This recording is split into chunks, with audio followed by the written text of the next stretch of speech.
James Green's workshop in Columbia Falls is a somewhat noisy place. He works for weeks sawing, shaving, and filing recycled wood to create his product. When he's all finished, he's able to make a much different kind of noise. His business is called Gronlund Newcomb Guitars, and he specializes in semi-hollow and solid-body electric guitars, all made by hand. The good thing about completely handmade stuff, not using computers and CNC machines and these types of technologies, is that each and every piece is totally unique and different. It's a brand new business, but guitars certainly aren't new to Green. He began playing when he was 15. Back then, he had built a few guitars using kits. But I used to think, I'd love to build one of these from scratch, but I didn't really imagine, I couldn't really picture it happening.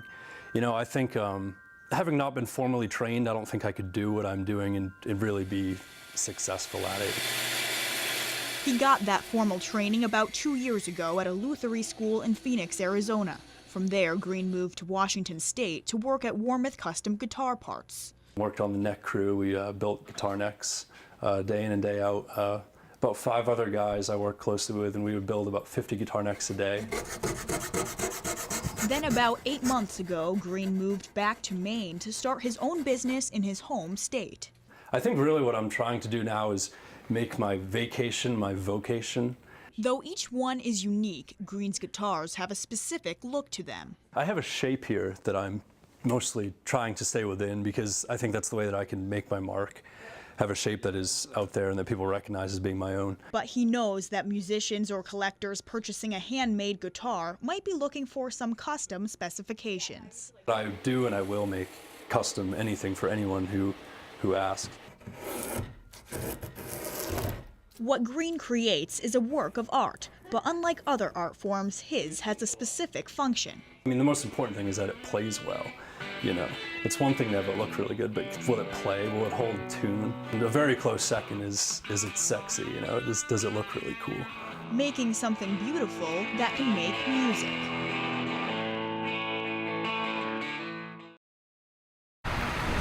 Probably about 1 o'clock, I'm guessing, about 1 o'clock. We got a call for reported fire coming out of the building here on Cord Street. We arrived on scene. We did have heavy fire showing from the building. There was fire coming out every window, first and second floors, through the roof. There was one occupant in the driveway that had jumped out of the building. That occupant has been taken to the hospital.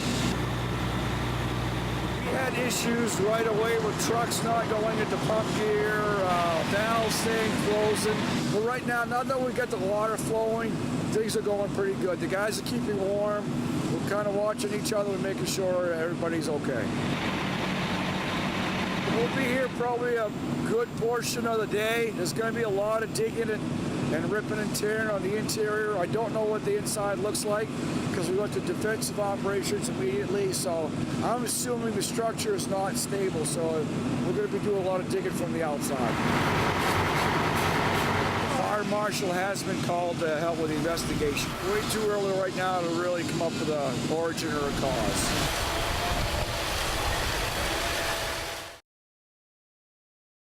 Wayne Harvey joins us live from Target Industrial Circle. Wayne, what can you tell us?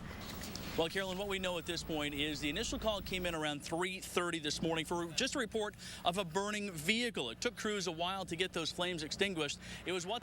And we're joined now by Bangor Police Sergeant Paul Edwards here at the scene. And what can you tell us about it so far? What do we know at this point? I think you covered the basic time, date when this all happened, 3:30 in the morning. We're looking for anyone who may have been driving by the area, walking by the area around that 3:30 a.m. time that could have seen a car, a person, anything at all suspicious. Would appreciate a call. And at this point, we haven't heard any names or any gender of the people involved. None of that's coming out at this point yet. That is correct. The medical examiner's office is still here trying to sort through that, trying to do the removal process. We have the, right now the medical examiner's office is here. We have the state fire marshal's office. Maine State Police is helping in case we have an outside the Bangor area type crime scene in case it extends out that way. So we have a lot of help, a lot of assistance, and a lot of work to do. All right, thank you very much. I appreciate it. Thank you. Appreciate it. We're going to let him get back to work. One thing I want to mention too, Carolyn, is that they've also looked at some surveillance tape from Stratum Tire, who's across the street, and also from here at Automatic Distributors, where the parking.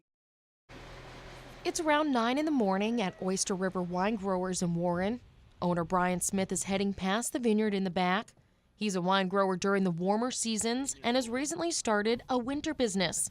It's a business that wouldn't go anywhere without the help of this 17-year-old Belgium draft horse, Don. We're going to be delivering groceries to downtown Rockland by horse-drawn wagon. Back. All hitched up and ready to go in the restored 1930s wagon, it's time for Don to hit the town. Each route's pretty close to 10 miles with Don, and then we make several stops along the way. The first stop, Rockland City Hall. What treasures do you have for me this morning? We have parsnips, local. The 55 customers they service get something a little different each week. Always a bread, meat, cheese, some mixed vegetables, and a bottle of wine. Every week it's a little bit different. The wine is from our farm right now, and then we use our local friend farmers in the area for all the rest of the products at this point. Their growing customer base loves the weekly service for different reasons. Some people are like, I just love the food. I could, it doesn't matter if you deliver it by a horse or a big diesel truck. It doesn't matter to me, but then there's certain people who just love the horse experience. During the colder months, it's a way to bring in additional business for Smith. It's a great way for us to distribute our income over the course of 12 months much better, while giving Don a chance to trot through town. Morgan Small, WABI, TV5 News, Rockland.